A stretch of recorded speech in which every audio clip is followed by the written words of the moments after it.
Peacemakers of Christo. உன் வாழ்க்கையில் எதுவுமே செய்ய முடியாமல் கட்டப்பட்டு இருக்கிறாயா?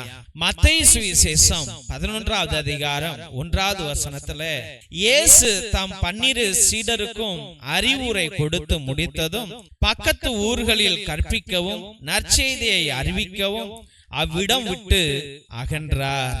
ஜெபிப்போம். என் அன்பு நேசரே, கர்த்தாவாகிய கர்த்தாவே, ராஜாதி ராஜாவே, அந்நாளிலே ஆண்டவரே உம்மை நாடி தேடி எங்க இருக்கிறீங்க ஆண்டவர்? எங்க இருக்கிறார்? எந்த இடத்தில் இருக்கிறார்? எந்த கிராமத்தில் இருக்கிறார்? கடல்ல இருக்கிறாரா? எந்த இடத்துல இருக்கிறார் என்று தேடி தேடி மக்கள் ஓடி ஓடி வந்தார்கள். ஆண்டவரே நன்றி சுவாமி. எதன் நிமித்தம் என்றால் ஆண்டவரே அற்புதங்களையும் ஆச்சரியங்களையும் காண்பதற்காகவும் மற்றுமாக தெய்வனே அந்நாளிலே நீர் கொடுத்த அறிவுரையையும் நற்செய்தியையும் புத்தி சொல்லதையும் கேட்பதற்காக நீர் பிரசங்கம் கொடுத்து கொண்டிருக்கையில அந்த பிள்ளைகள் அமர்ந்து உன்னுடைய முகத்தையே கண்டு ஜெபித்தார்கள் ஐயா. ஆண்டவரே நீ சொன்னதை ஏற்றுக்கொண்டார்கள் ஐயா. 4000 பேர் 5000 பேர் என்று பெரும் கூட்டம், பெரும் திரளான மக்கள் என்று நாங்க பைபிள்ல பார்க்கிறோம் சுவாமி. அவ்வளவு ஜனங்கள் ஆண்டவரே அன்று வாக்கியம் இல்லாமல் இருந்தார்கள் சுவாமி. அப்பா தெய்வீக பிரசனம் இல்லாமல் இருந்தது நிமித்தம் வாழ்க்கை சோர்வடைந்து போய்விட்டது. என்னடா வாழ்க்கை நினைச்சிட்டாங்க ஆண்டவரே. அப்பா தெய்வமே இந்நாளிலே ஆண்டவரே என் குடும்பம் அழிந்து கொண்டிருக்கிறது ஐயா. என் பிள்ளைகள் அழிந்து கொண்டிருக்கிறார்கள் ஐயா. ஏனென்றால் இயேசுவே இன்னைக்கு அறிவுரை சொன்ன எல்லாம் எனக்கு தெரியும். நான் பெரிய படிப்பு படிச்சிருக்கிறேன், நான் காசு சம்பாதிக்கிறேன், நான் பெரியவனா ஆயிட்டேன், நீ வாயை மூடு என்று அப்பாவிடம் சொல்லுகிற மகனும் அம்மாவிடம் சொல்லுகிற மகளுமாக மாறிவிட்டார்கள் ஆண்டவரே. எனக்கு இங்கிலீஷ் பேச தெரியும், நான் பெரிய ஸ்கூல்ல படிக்கிறேன், நான் வெளிநாட்டுல வேலை செய்யறேன், நீ வாயை மூடு, உனக்கு ஒன்னும் தெரியாதுன்னு சொல்ற பிள்ளைகளாக மாறி போய் விட்டார்கள் ஐயா. நான் காசு சம்பாதிக்கிறேன், எனக்கு எல்லாம் தெரியும் என்று ஆண்டவரே காசுகளை தவறாக பயன்படுத்தி கொண்டு தெய்வமே அந்த பிள்ளைகள் குடிகாரர்களாக, தகாத உறவு வைப்பவர்களாக, ஊரெல்லாம் சுத்துகிறவர்களாக, நண்பர்களோடு திருப்பவர்களாக மாறி போகிறார்களே ஆண்டவரே. அப்பா தெய்வமே, அப்பா அம்மா சொல்லி நீ இப்படி செய்யாதடா என்று சொன்னால் அதை செய்து இன்று எத்தனையோ பேர்கள் வாழ்க்கையை இழந்து விட்டு ஆண்டவரே கர்ப்பவதிகளாக காதலித்து கொண்டு அது உடைந்து போய் காதலித்து திருமணம் செய்து அந்த வாழ்க்கையை உடைந்து போய் ஆண்டவரே பிள்ளைகளை பெற்று ஆண்டவரே கணவன் ஓடிவிட்டான் என்றும் மனைவி ஓடிவிட்டாள் என்றும் இன்று ஒரு சில பேர் விதவைகளாக வாழ்ந்து கொண்டிருக்கிறார்கள் ஆண்டவரே. ஏசப்பா டிவோர்ஸ் என்று சொல்லுகிறார்கள் ஆண்டவரே. அறிவுரையை கேட்காத பிள்ளைகள் வாழ்க்கை அழிந்து போய் விட்டது ஆண்டவரே. நீ நல்ல பாதையில நடடான்னு சொன்ன அவன் கேட்காம வாழ்க்கைய உடைச்சிட்டு அப்பா தற்கொலை வரைக்கும் போகிற பிள்ளைகள் இருக்கிறார்கள் சுவாமி. அப்பா கணவன்ட்ட அறிவுரை சொன்னா ஏற்றுக்கொள்ளாத கணவனாக எல்லாத்தையும் இழந்துட்டு கடனாளியாக நிக்கிறான் சுவாமி. அப்பா மனைவி கிட்ட நீ அவர்களிடம் பேசாதே என்று சொன்னேன், ஆனால் அவர்களிடம் பேசி எல்லா காசுகளையும் அவர்கிட்ட விட்டு நகைகளை விட்டுட்டு ஏமாந்துட்டு தகாத உறவு வைத்துக் கொண்டு இன்று வாழ்க்கையை இழந்த பிள்ளைகள் எத்தனையோ பேர் சுவாமி. இன்னைக்கு அறிவுரையை ஏற்றுக்கொள்கிறவன் ஒருவன் கூட இல்ல ஆண்டவரே. 5வது படிக்கிறவன் கூட அறிவுரையை ஏற்றுக்கொள்ள மறுக்கிறான் சுவாமி. பொறுமை இல்லாத ஜனங்களாக நாங்கள் மாறிவிட்டோம் ஆண்டவரே. ஏற்றுக்கொள்ளாத ஜனங்களாக மாறிவிட்டோம் சுவாமி. தேவனாகிய கர்த்தாவே, ராஜாதி ராஜாவே, இன்று நாங்கள் அதன் நிமித்தமே ஏதோ ஒரு விஷயத்தில் கட்டப்பட்டிருக்கிறோம் சுவாமி. இயேசு ராஜாவே நீர் அறிவுரை சொல்லிவிட்டு அந்த இடத்தை விட்டு என்றால் ஆண்டவரே நீர் அந்த இடத்தை விட்டு விட்டீர், நான் அதையே பிடித்து கொண்டு இன்று கட்டப்பட்டவனாக இருக்கிறேன் ஐயா. ஆமாண்டவரே, நான் இதுலயே மாட்டிக்கிட்டேன்ப்பா. அறிவுரையை கேட்டிருந்தால் நான் முன்னாடி போயிருப்பேன் ஆண்டவரே.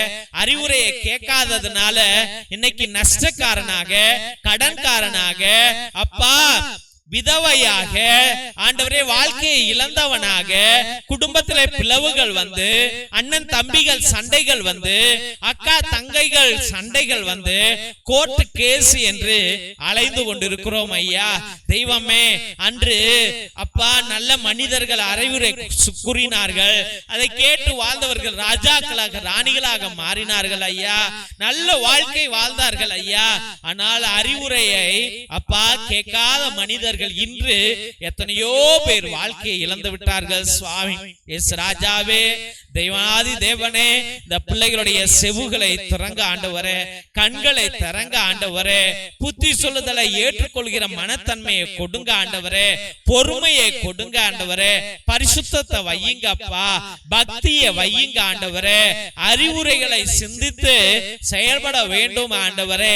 இது நல்லதா, இது கெட்டதா, இது வாழ்வு கொடுக்குமா கொடுக்காதா, இதை செய்யலாமா செய்யக்கூடாதா என்ற பரீட்சையை ஆண்டவரே மேற்கொள்ளக்கூடிய கிருபையை அந்த பிள்ளைகளுக்கு நீர் கொடுக்கும்படியாக ஜெபிக்கிறோம் ஆண்டவரே.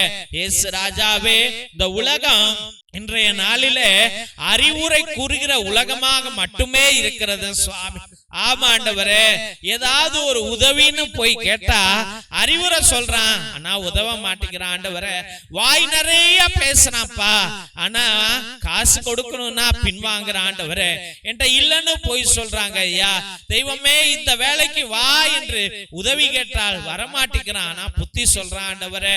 இயேசு ராஜாவே, ராஜாதி ராஜாவே, அப்பா தெய்வமே, அந்நாளிலே நீர் முன்னாடி நகர்ந்து போனீர் ஐயா. இன்று நான் கட்டப்பட்ட மனிதனாக நிக்கிறேன் ஆண்டவரே.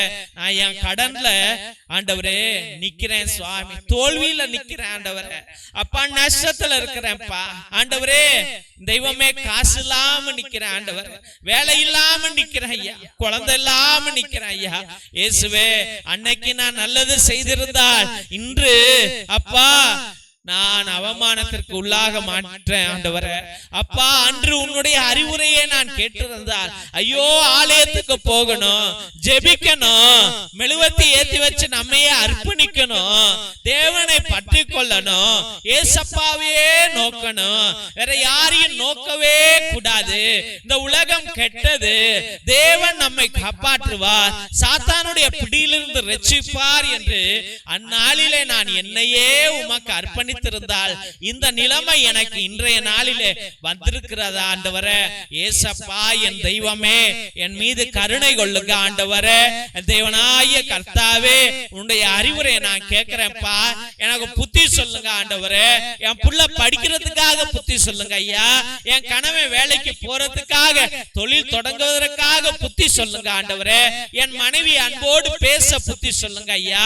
என் மனைவியுடைய கண்ணீருடைய காரணங்களுக்கெல்லாம் எல்லாத்துக்கும் புத்தி சொல்லுங்க ஆண்டவரே.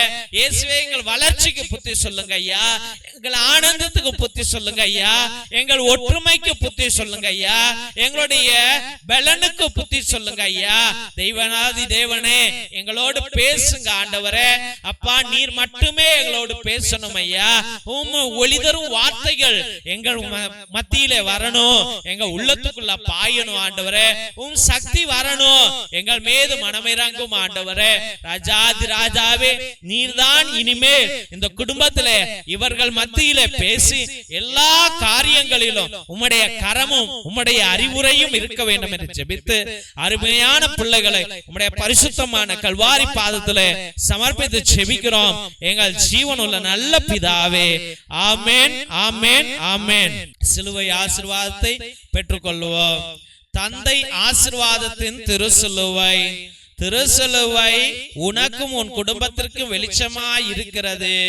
நரக சர்ப்பம் உனக்கு அதிபதியாக வேண்டாம். சாத்தானே, அப்பாலே போ. அபத்தங்களை பிள்ளைகளுக்கு போதிக்காதே. நீ கொடுப்பது தீது, நீயே அந்த நஞ்சை உட்கொள். திவ்ய நற்கருணை ஆசீர்வாதத்தை பெற்றுக்கொள்வோம். எல்லாம் வல்ல இறைவன், தந்தை, மகன், தூய ஆவியார் உங்களையும் உங்கள் குடும்பத்தாரையும் ஆசீர்வதித்து வழி நடத்தி காத்தருள்வாராக. ஆமென், ஆமென், ஆமென்.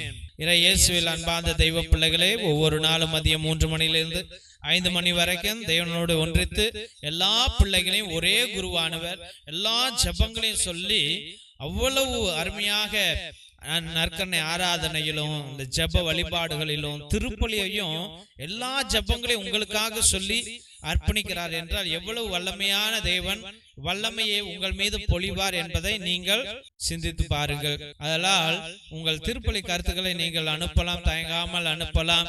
காசு இல்ல சாமி, கடன்ல இருக்கிறோம், தயங்காமல் நீங்க லைவ் சாட் மூலியமாக கூட நீங்கள் அனுப்பலாம். இன்னும் சில பேர் நேர்த்தி வைங்க, உங்களுடைய கருத்துக்கள் நிறைவேறல, விண்ணப்பங்கள் பயங்கரமான கஷ்டங்கள்ல இருக்கிறோம் அப்படின்றது சில பேரு நேர்த்தி வச்சுக்கிட்டு இது போல ஆண்டவரே இது நிறைவேறிச்சுன்னா நான் 33 பூசை ஒப்பு கொடுக்குறேன் ஆண்டவரே, 77 பூசை ஒப்பு கொடுக்குறேன்னு நேர்த்தி வைங்க, வேண்டுதல் வைங்க.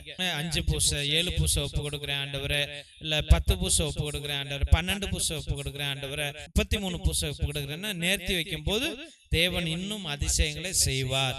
அது ஒன்று. 2வது தெய்வ பிள்ளைகளே, நாங்க உங்கள்கிட்ட காசோ பணமோ கேட்கல.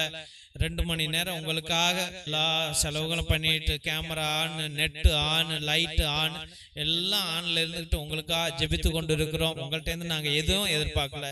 தயவுசெய்து பார்க்கிறவர்கள் இதை சப்ஸ்கிரைப் பண்ணுங்க, இதை ஷேர் பண்ணுங்க, உங்களுடைய வாட்ஸ்அப் ஸ்டேட்டஸ்ல வைங்க, உங்களுடைய வாட்ஸ்அப் குரூப்ல பகிருங்கள், ஃபேஸ்புக்ல பகிருங்கள்.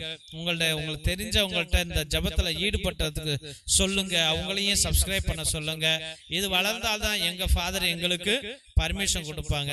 இல்லைன்னா நான் எவ்வளவு கேட்டாலும் ஃபாதர் பர்மிஷன் கொடுக்க மாட்டார். அதனால் தெய்வ பிள்ளைகளே, இதை வளர்க்க வேண்டும் என்று அன்போடு வேண்டுகிறோம். மற்றுமாக நாங்கள் எத்தனையோ ஏழை எளிய குடும்பங்களுக்கும் பிள்ளைகளுக்கும் உதவி செய்து கொண்டிருக்கிறோம். நாங்க உங்கள்கிட்ட காசு பணம் கேட்கல தெய்வ பிள்ளைகளே.